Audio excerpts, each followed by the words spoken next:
Greetings, ladies and gents, and welcome to this daily science fiction extravaganza commonly known as Tales from Outer Space. Taken from the subreddit HFY. All the relevant links will be down below. And, as always, I hope that you enjoy. And if you do, please consider supporting the channel. On to the science fiction. The Asimov, Chapter 6, written by Shogun CDN. The human stood very still and then slumped a little. First, Hech tried to steady her, but her weight was far more than he could bear, and she almost fell on top of him before righting herself. He looked at her with sadness as tears escaped her eyes. She was Rothla in some ways, despite being so different, he thought. Come, Neeve, if those cells are what I think they are, then the Malnid have cut through our hull and will be boarding. We need to get someplace safe, he said, trying to lead her towards the engine room. As they made their way in the dim light, he could hear the sobbing, and yet she carried on, holding Varro as if she were a toy. He felt for the human. To be alone without your people was something the Rothla feared more than anything, but there was little he could do to comfort her now. As they rounded the corner, he stopped suddenly and stretched his arm out to signal for Neeve to stop. Malnid! Several of them had taken up position in the hallway as they came through the breach in the hull. Each wore armor and carried a pulse rifle. This would be no fight, only surrender, or worse. First Hech hung his head. There was nothing to do now. They could hide in the ship for a time, but they would only delay the inevitable. I'm sorry, Neeve, the Malnid are here. I'm afraid that your people have chosen the wrong species to befriend. I will offer myself to them and hope that you and my crew might yet live. Varro? Neeve asked. First Hech wobbled his head no. He knew the Malnid had no sympathy for the injured. Even if the rest of them were taken prisoner, Varro would be vented from an airlock. Neeve looked at the small figure in her arms and shook her head. On an intellectual level, she knew that she and Vera were very similar in age, but because she was so much smaller, it was easy to feel her friend was much younger. It didn't help that the Rothla looked like they were designed by a Disney animator. Neve's protection instincts were in high gear. Vera was already lost so much, she could have given up, but here she was, clinging to life. The Malnid had taken almost everything from her. They would take no more. Neeve shouldered past the first Hech gently and took a cautious look down the hallway. The armored figures had begun to disperse. She counted 15 of them, maybe more. The guns that they were carrying looked nasty, but there was something else Neeve saw. They were not much bigger than the Rothla. From what she could have heard from Barra, she expected giants, but the figures looked only around 4.5 feet tall. Neeve was pretty average-sized, and she was still towered over them. First Hech, is the gravity normal for the Malnid? She asked, wiping her eyes with one sleeve. The alien captain nodded. Yes, their worlds are similar in size to most species in the galaxy. Why? Can you adjust the gravity on the ship? She asked, an idea forming in her mind. Yes, we can do that. Sometimes we need to accommodate other species if we take on passengers. There's a control room we passed on the way here, First Hech said, looking at her through his helmet. Take me there. The Rothla led her to the closet-sized room. As he opened the panel housing and the controls, Neeve gently laid Vera on the floor. She checked her breathing and satisfied herself that her friend was still alive. But not for much longer, unless she could do something to help him. Neeve, I'm ready. What do you want me to do? First Hech said. I need you to turn the gravity up on the ship. Neeve said, humans live with a higher gravity. If I'm going to have a chance against the Malnid, I'll need to take the advantage. A chance? Neeve, that is a squad of Malnid out there. We can't fight them. If we surrender, you might live, First Hech said. But Varro dies, isn't that right? They'll probably split us up to search the ship, so I won't be facing all at once. There's no time for arguing. Please adjust the gravity, she said. First Hech nodded and turned to the controls and began to feel the effects of the gravity and looked over to Neeve, waiting for her to give the cue to stop. As the gravity went higher, Neeve started to feel a bit more normal. She wasn't sure exactly what Earth normal would be, but when it felt familiar, she nodded to First Hech. First Hech looked at the controls and felt his own weight pressing him into the floor as he struggled against the higher gravity. The human simply stood tall in the room, taking deep breaths and hopping up and down. Humans lived in this kind of crushing gravity. At least he finally began to understand her plan. If he was hindered by the higher gravity, and then the Malnid would also feel the effects as well. "Neeve," First Hech said with some effort, "you'll need help. Let me come with you."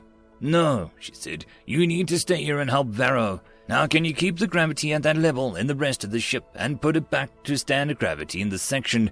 I don't think it'll be good for her injuries." First Hech nodded and made the adjustments, feeling the relief as the gravity went down. The humans leaned down and pressed her face against Vero's fur. First Hech watched this gesture and wondered how an alien could show an Arum more kindness than some of his own people. Then he wondered if this would be the last time he would see her. "Wish me luck," she said as she straightened up, clapping Vero's translator to her suit. "You have no weapons," he said. "I'll get one," she replied as she closed the door. "Neeve, wait," he tried to say, but she was already gone. "They're gone, Captain. They jumped," Lieutenant Pearson said as the Malnid ship blinked out of space. "Let 'em go." "Where's that last ship?" Captain Lee asked. "I've got them back at the last light, Captain," Walker replied from the navigation console. "This took too long. We shouldn't have chased this one. Just back there, Lieutenant Pearson, and don't spare the engines. Burn them out if you have to. Mr. Singh, try and hail the last light. Let them know that we're on our way back, and tell them to hold on." Captain Lee said he had made a mistake. He had let his anger get the best of him. Protecting the last light should have been their priority. Neeve and the Rothler were more important than dealing with the retreating ship. Still, they needed to capture one of the ships to get some answers. "Engines at full, Captain," Lieutenant Pearson said, gripping her controls tightly. "Captain, one of the cannons is out. Looks like we took a direct hit there," Mathis reported. "No response from the ship, sir. I can't raise Neeve either," Singh said. "Keep trying. Zoo, we're gonna need your team to help secure the last light," Captain Lee said. "My team is at the airlock, sir, only waiting for your word," Zoo replied over the comm. Captain Lee reviewed the information they had on the ships. The remaining vessel looked to be about 300 feet long. Had no idea what kind of crew the Malnid carried. The Asimov carried 50, but it wasn't a warship. How many would the Malnid have? 200? More? Ship to ship, the Asimov could be more than hold her own, missing one cannon, but she couldn't fire at the last light. He hoped that if they had sent a boarding party, that it would be a smaller group.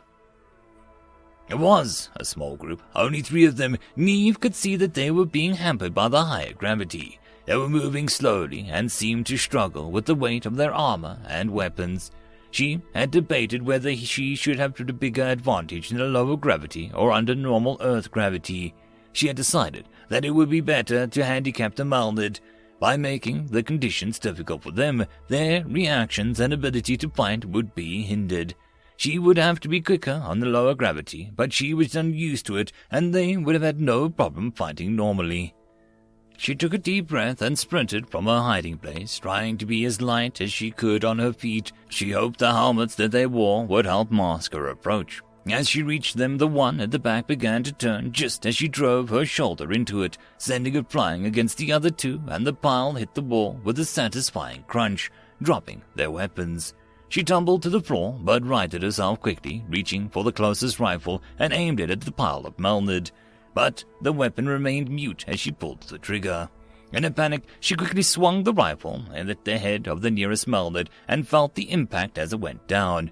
She looked at the other 2, but paused when she saw the blood running out of the elongated snouts.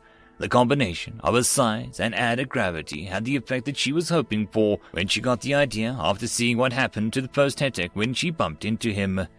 She paused to take a breath and tried to control her shaking. She gave a quick thanks to her father for insisting that she play hockey growing up. Not too many parents would threaten their kids with losing their time for study if they didn't play sports. She still wasn't sure how many more there were, though, and even what she could do even if she could stop them all. The Asimov and all her friends were dead. She even get home? Pushing those thoughts to the back of her mind for the time being, she took another deep breath and rubbed her shoulder. She was going to hurt a lot more after this was done. "Hang on, this is probably going to hurt," Pearson warned as she slammed the Asimov to a stop against the hull of the Lost Light. Zoo and her team gripped the handles of the airlock as the impact vibrated through the ship. "Sorry for the rough landing, Zoo, but we need to catch that ship before it gets away. If there are any more than you can manage, set up a defensive position and let us know. We'll come back to assist," Captain Lee said over the comm. "We're fine, Captain. Good hunting. See you soon," Zoo said as she led her 8 members of the boarding party through the airlock into the Lost Light. The door closed behind them, and she saw the Asimov accelerating in pursuit of the melted ship. "Okay, Warner, you're taking B. A team is with me. Priorities are the safety of the Roffler and Neeve and making sure that all your ugly faces come back. Shoot on sight. Watch your firing lanes. Enemy numbers are unknown. Stay with your teams," Zoo said with a calm precision. Only she and Warner were actually ex-military, but the other members of the team were competent. Space was no place for the timid. Still, she would have preferred a proper military unit at the moment instead of part-timers. Like Warner, she had served in the military on Earth. Zoo was the only child of her middle-class parents and found that her physical attributes gave her opportunities that could not be gained in the face of the crushing academic competition of the 6 billion people in her country. She was smart, but could not stand the long days docked in her room reviewing dusty facts. She lived for those few hours each week when she could attend her martial arts classes, and her decision to join the military was met with sadness from her parents. In the military, she found her calling. She was quick to grasp the tactics and strategies and enjoyed the physicality. After serving in several campaigns, she found herself feeling suffocated amongst the billions on Earth, and the colonies and the Asimov provided her with a breathing space, even if it did not provide much action until now. As the team split up, she checked her rifle and backup sidearm and readjusted a knife strapped to her thigh. The Malnid were about to finally meet a human soldier. End of chapter. And that, my friends, concludes this dose of science fiction fun. I hope that you enjoyed. And if you did, please don't forget to support the author from the link down below. But if you want to support this channel, there are links as well down below for you to help with. But the easiest way would be to share this video. And if you are so inclined, subscribe as well. I will see you all in the next episode, and I hope that you all have a fantastic time until then. Cheers.